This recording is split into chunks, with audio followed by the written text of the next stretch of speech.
네, 안녕하세요. 멘탈이 전부다의 철이형입니다. 네, 어제 월드컵에서 기적 같은 일이 일어났죠. 한국이 포르투갈을 이기고 16강에 진출을 했는데요. 저도 평소였으면 자는 시간이었음에도 불구하고 끝까지 경기를 봤습니다.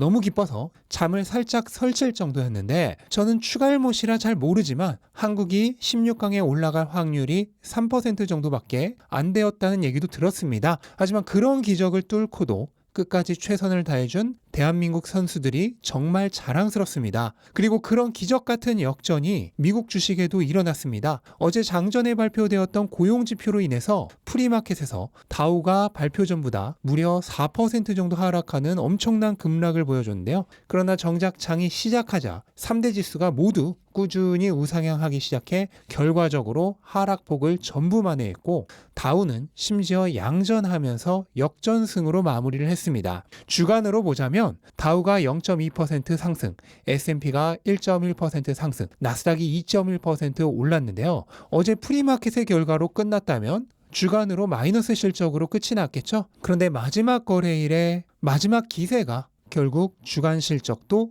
플러스로 마무리시키고야 말았습니다. 그리고 장전의 시작을 그렇게 급락시켰던 주 원인은 바로 고용지표였죠. 우리가 계속 걱정했던 지나치게 강력한 고용시장을 다시 한번 확인시켜줬는데요. 실업률이 지난달과 같은 3.7%로 줄지 않았는데 사실 이것까지만 해도 괜찮았습니다. 그런데 비농업 고용이 지난달 26만 1천 건에서 20만 건으로 크게 줄어들 것이란 예상과 달리 26만 3천 건으로 오히려 증가했습니다. 뿐만 아니라 월간 임금 상승률도 지난달 0.4%에서 0.3%로 줄어들 것이라 예상했는데 이것마저도 오히려 0.6%로 증가했습니다. 그러니까 일자리와 임금이 모두 지난달보다 감소할 것이란 예상과 반대로 오히려 올라버린 것입니다. 이것은 고용시장의 엄청난 강세를 뜻하죠. 바로 이 지표 때문에 프리마켓에서 나스닥도 2.5%까지 급락했던 것입니다. 강한 고용은 두 가지 의미에서 시장에 별로 좋지 못합니다. 우선은 역시나 물가죠.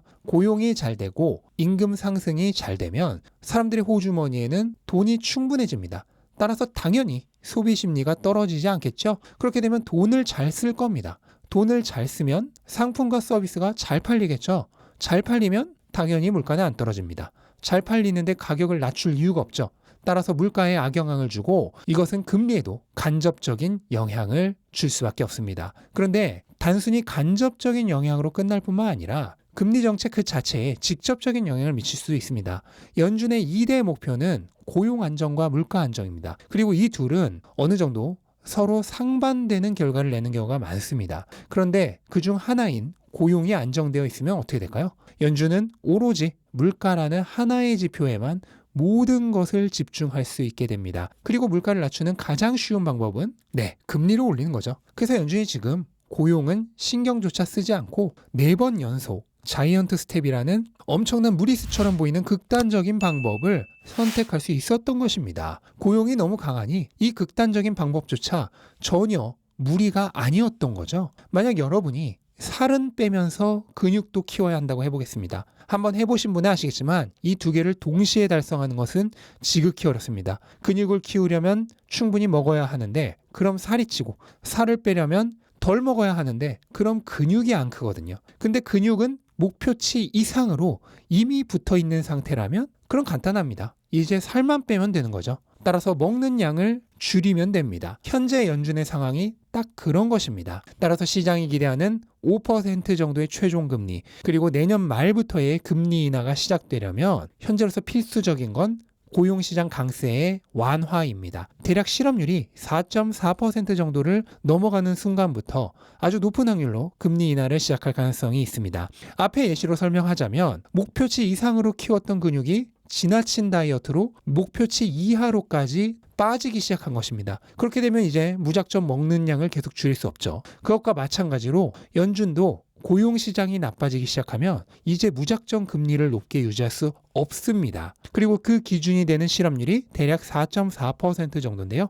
바로 이 지점이 자연 실업률을 넘어가는 지점이기 때문입니다. 당연한 얘기겠지만 고용시장도 금리를 낮췄다고 해서 바로 좋아지지 않습니다. 마찬가지로 시간차가 있어서 금리를 낮춘다 하더라도 한 번 오르기 시작한 실업률은 그 이후로도 더 오릅니다. 충분한 시간이 지나고 모든 효과가 구석구석까지 잘 퍼진 뒤에야 금리 인하 효과가 나타나기 시작하면서 실업률도 다시 내려오는 것이죠. 따라서 실업률이 4%를 넘어가는 시점부터 연준은 긴장하기 시작할 것입니다. 그리고 금리 인하 타이밍을 잴 수밖에 없게 되는 거죠. 반면 실업률이 안 나빠진다? 고용이 계속해서 강하다? 그럼 연준은 정말로 물가가 아주 확실하게 내려올 때까지 금리 인하를 안 할 수도 있습니다. 따라서 앞으로 우리는 어떻게 생각하면 물가보다 오히려 고용을 더 중요한 뉴스로 받아들여야 할 필요가 있는 것입니다.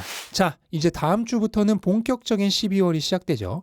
아무래도 많은 투자자들이 산타 랠리를 기대하고 있을 것으로 압니다. 그리고 이 산타 랠리가 올 것이다 또는 아니다, 올해는 안 올 것이다 와 같은 논란들이 전문가들 사이에서도 의견이 분분한 것으로 알고 있습니다. 그리고 이 산타랠리의 향방을 가를 아주 중요한 한 주가 다음 주가 되겠죠. S&P는 현재 기술적으로 하락 추세선의 저항선에 완전히 걸려 있습니다. 만약 다음 주에 이 하락 추세선을 돌파하게 된다면 조금 더 중장기적으로는 모르겠지만 우선 단기적으로는 상승할 가능성이 아주 높아집니다. 그리고 그 다음 주에 FOMC에서 현재 시장이 기대하고 있는 딱 이 분위기대로만 말이 나와준다면 이후 연말까지는 산타랠리 가능성이 아주 높습니다. 따라서 다음 주가 산타랠리 가능성을 타진해보는 분기점이 되는 한 주가 될 것으로 생각됩니다. 자, 이렇게 한 주의 시장을 마무리해봤는데요.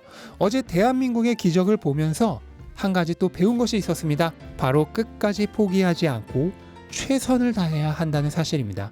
어제 우리의 기적도 모든 선수가 마지막까지 포기하지 않고 최선을 다했기에 이룰 수 있었습니다. 저는 투자도 마찬가지라 생각합니다. 쉽게 포기하는 사람은 투자를 잘할 수 없습니다. 자신이 분명하게 가치를 발견한 자산이 본질적인 가치와 상관없는 것으로 가격이 하락한다 해서 의욕과 용기를 잃고 투자를 포기하는 사람은 결코 투자로 성공할 수 없습니다. 끝까지 자신의 판단과 신념대로 어려운 상황에 굴복하지 않고 이겨내는 사람만이 장기 투자에 성공할 수 있다고 생각합니다. 당신이 포기할 때 나는 시작한다고 말했던 일론 머스크와 같이 모두가 힘들다고 포기할 때 끝까지 용기를 잃지 않으셨으면 좋겠습니다. 포기하는 사람들의 그릇은 너무 작아서 그것으로 이미 꽉 차버렸겠지만 지금의 시련을 통해 크게 성장해 있을 여러분들의 그릇은 이제부터가 차오르는 시간의 시작입니다. 네, 이것으로 오늘 영상 마치도록 하겠습니다. 한 주 동안 고생 많으셨고 월드컵도 16강에 진출했겠다. 주식시장도 막판에 말아 올렸겠다. 기분 좋게 주말 보내셨으면 좋겠습니다. 네, 영상 도움되셨다면 구독과 좋아요 부탁드리고 즐거운 주말 보내시기 바랍니다. 감사합니다.